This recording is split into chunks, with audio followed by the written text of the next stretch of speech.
your greatest strength, your secret weapon, the thing that made you unbeatable.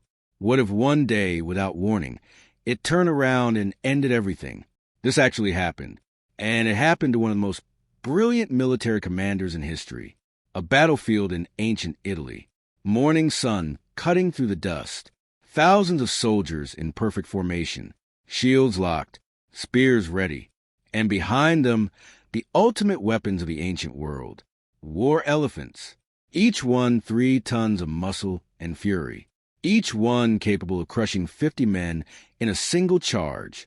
For years, these beasts had won every battle. They were unstoppable, until this moment. One young elephant screams in pain, just one scream, and suddenly, every elephant on the field goes mad. They turn around, they charge backward, into their own army. Picture this. 3-ton monsters trampling their own soldiers. Men screaming, running, dying under the feet of the very beasts that were supposed to protect them. Formations collapsing. Officers crushed. Total chaos. And one king watching it all. Helpless. Unable to do anything as his entire world falls apart.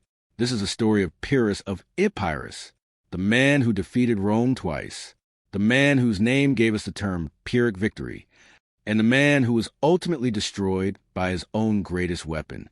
To understand that terrible day, we need to go back to the beginning. Pyrrhus wasn't ordinary. He was royalty, a distant cousin of Alexander the Great himself. The blood of conquerors ran through his veins.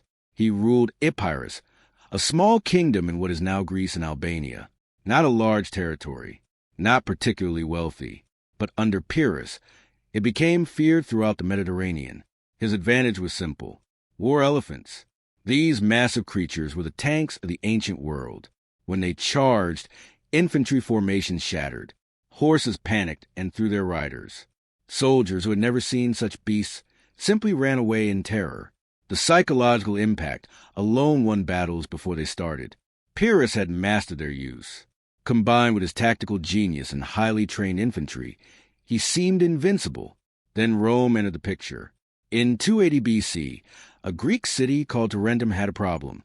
They had angered Rome by attacking Roman ships. Now Roman legions were marching toward them. Tarentum was wealthy but weak militarily. They needed help, so they sent messengers to Pyrrhus. Come to Italy, they said, defeat Rome, become master of the western Mediterranean. Pyrrhus saw opportunity. Rome was rising, but not yet the superpower would become. If he could crush them now, he could build an empire, Sicily, Italy, maybe even Carthage's African territories. He gathered 25,000 soldiers, 3,000 cavalry, and 20 war elephants. He sailed for Italy. The Romans had no idea what was coming.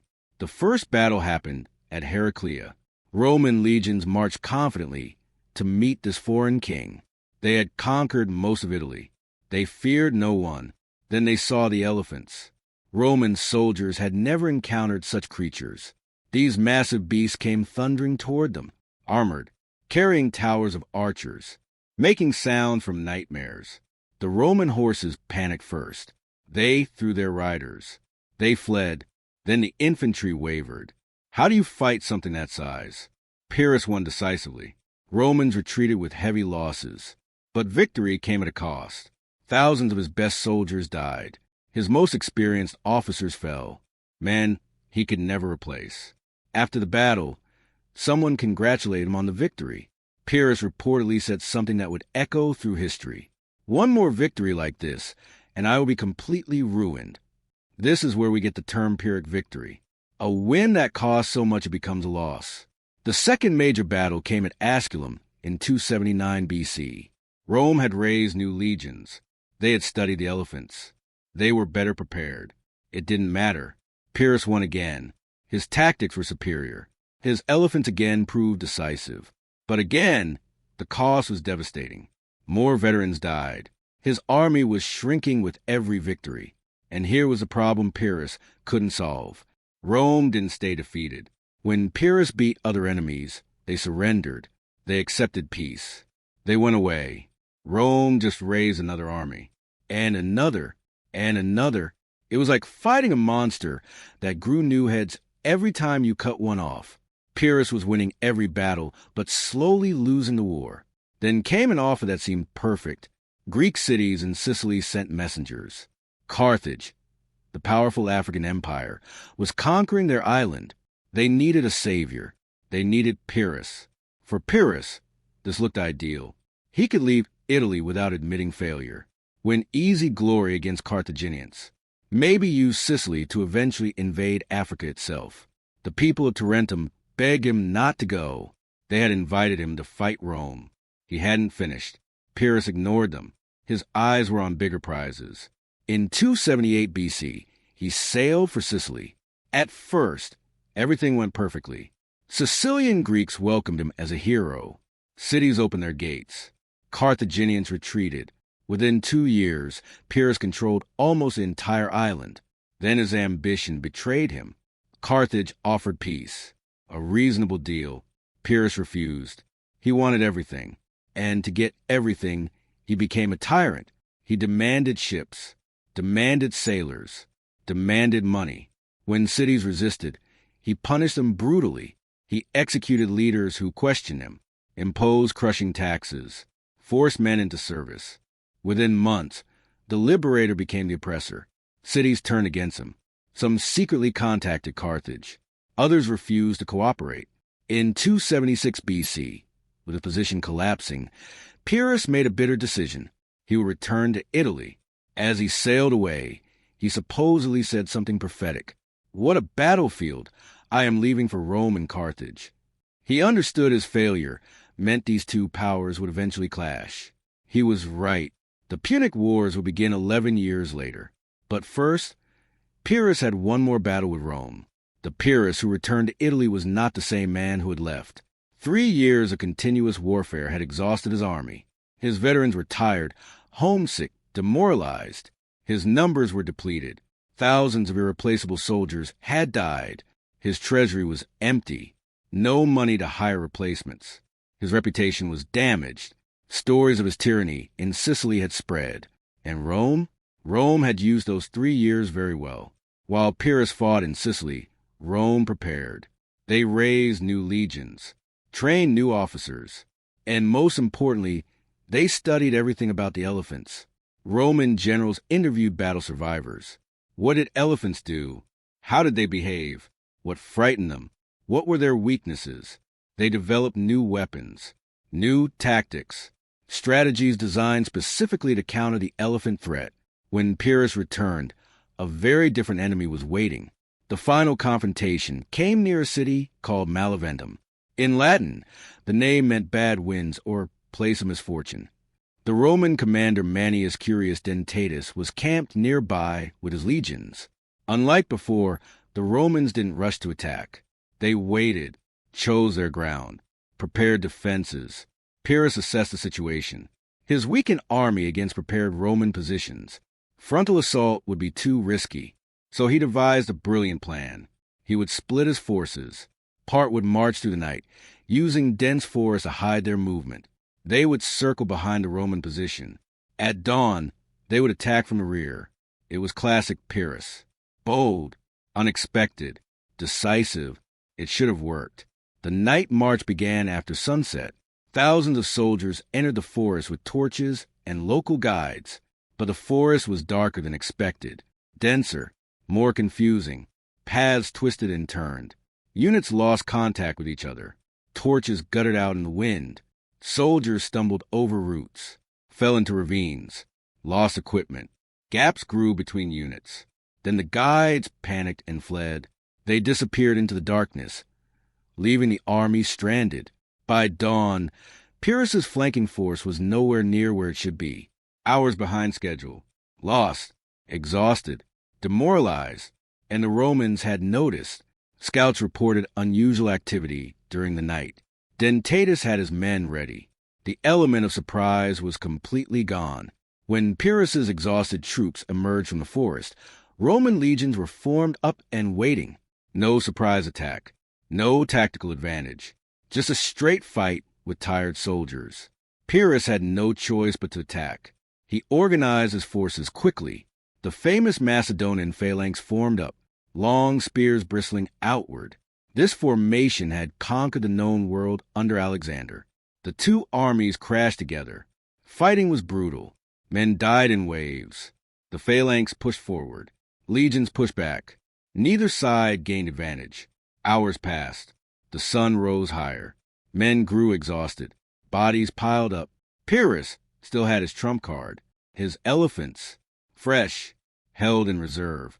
When he judged the moment right, he gave the order. The elephants advanced. This is where everything changed. In previous battles, Romans had panicked at the elephants. They had broken and fled. But this time, Rome was ready.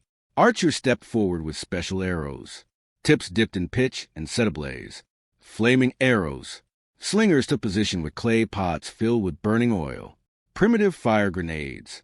And the infantry spread out. Instead of tight formations that elephants could smash through, they created gaps. Spaces for elephants to pass through harmlessly. The elephants charged. Rome released their fire. Flaming arrows struck the elephants. One, then another, burning pitch stuck to their skin. Pain was immediate, intense. Clay pots shattered against them, spreading burning oil across their bodies. Then a young elephant was hit by multiple projectiles. The pain must have been unbearable. It screamed. Now understand something about elephants. They are intelligent, emotional, social animals. They form deep bonds. They communicate through sounds. When a member of their group cries out in distress, especially a young one, it affects all of them. That scream triggered something primal. One elephant stopped advancing. Then another. They shifted nervously. Handlers try to maintain control. But a panicking elephant cannot be controlled. One turned around. Then another. Then all of them. 3-ton animals, maddened by fire and fear, charging back toward their own army. The Macedonian phalanx was designed for many things. It could withstand cavalry charges, push through infantry, hold ground against almost any attack. It was not designed to withstand assault from behind by panicking elephants. The beasts crashed into Pyrrhus's own formation. Men who had stood firm against Roman swords for hours were trampled in seconds. The tight formation became a death trap. Soldiers couldn't escape. Screams filled the air, not battle cries. Screams of men being crushed by their own elephants. The formation shattered. Romans saw their opportunity. Dentatus ordered immediate advance. Every soldier surged forward. They hit the disintegrating phalanx from the front, while elephants destroyed it from behind. It was a massacre. For the first time in his life, Pyrrhus watched his army completely collapse. His famous phalanx, never before broken, was being torn apart. His elephants, his ultimate weapon, were killing his own men. He tried to rally troops, rode through chaos shouting orders. But it was hopeless. Panic was everywhere. His officers managed to extract some units. Not everyone died, but it was a decisive, undeniable defeat. Pyrrhus had truly lost. For the first time in his career, after the battle, Romans renamed the city. Beneventum became Beneventum, place of good fortune. That name survives today. For Pyrrhus, nothing remained but departure. His army was shattered, his reputation ruined. Italian allies were surrendering to Rome. He had no money, no reinforcements. He gathered his remaining forces and sailed home. As Italy disappeared, he reportedly made one final observation. "What a battlefield! I am leaving for Rome and Carthage." He was right. The Punic Wars would define the next century. Rome would emerge victorious, destroying Carthage completely. But Pyrrhus wouldn't live to see it. The great kings then came 3 years later, in 272 BC, and it was far from glorious. Unable to stop fighting, Pyrrhus involved himself in a petty dispute between factions in the Greek city of Argos, a minor squabble beneath his dignity. He attacked Argos at night. Narrow streets turned battle into chaos. Units couldn't coordinate. It became brutal street fighting in darkness. Pyrrhus found himself in hand-to-hand combat like a common soldier. An enemy warrior attacked him. The king received a minor wound. Enraged, he turned to strike down his attacker, and then a tile fell from above. An old woman was watching from her rooftop. She saw her son about to be killed by this foreign king. In desperation, she grabbed a roof tile and threw it. The tile struck Pyrrhus at the base of his skull, the one vulnerable point between helmet and armor. The king of Epirus fell from his horse, paralyzed, helpless. An enemy soldier cut off his head, and that was how Pyrrhus died. Not in a great battle, not against a worthy opponent. Killed by a roof tile thrown by a desperate mother. What does this story teach us? First, no advantage lasts forever. The elephants that won Pyrrhus's victories became his destruction. Any strength relied upon too heavily eventually becomes weakness. Second, resilience beats brilliance. Pyrrhus was tactically superior to every Roman commander. He won every battle except the last. But Rome's ability to keep fighting proved more valuable than any genius. Third, how you treat people matters. Pyrrhus's tyranny in Sicily turned allies into enemies. When he needed support, none existed. Fourth, knowing when to stop is crucial. Pyrrhus could never stop fighting. That restlessness ultimately killed him in a meaningless battle. The Romans understood these lessons. They built an empire lasting centuries. They faced devastating defeats. They kept coming back. They kept adapting. And they conquered the Mediterranean world. Beneventum wasn't just a battle. It was the moment history shifted. The old world of brilliant individual commanders gave way to Roman systematic power. Pyrrhus represented personal glory and tactical brilliance. Rome represented institutional strength and collective resilience. That Roman way would shape Western civilization for 2,000 years. Our laws, our languages, our governments, all trace back to Rome's rise. And one crucial moment in that rise was a battlefield where a king's own elephants turned against him. Remember this story when you think about strength and weakness, about victory and defeat, about the things we trust most. Sometimes your greatest weapon becomes your greatest enemy. Sometimes winning every battle means losing the war. Sometimes a roof tile changes history. And sometimes the place of bad winds becomes the place of good fortune. It all depends on which side you're standing on.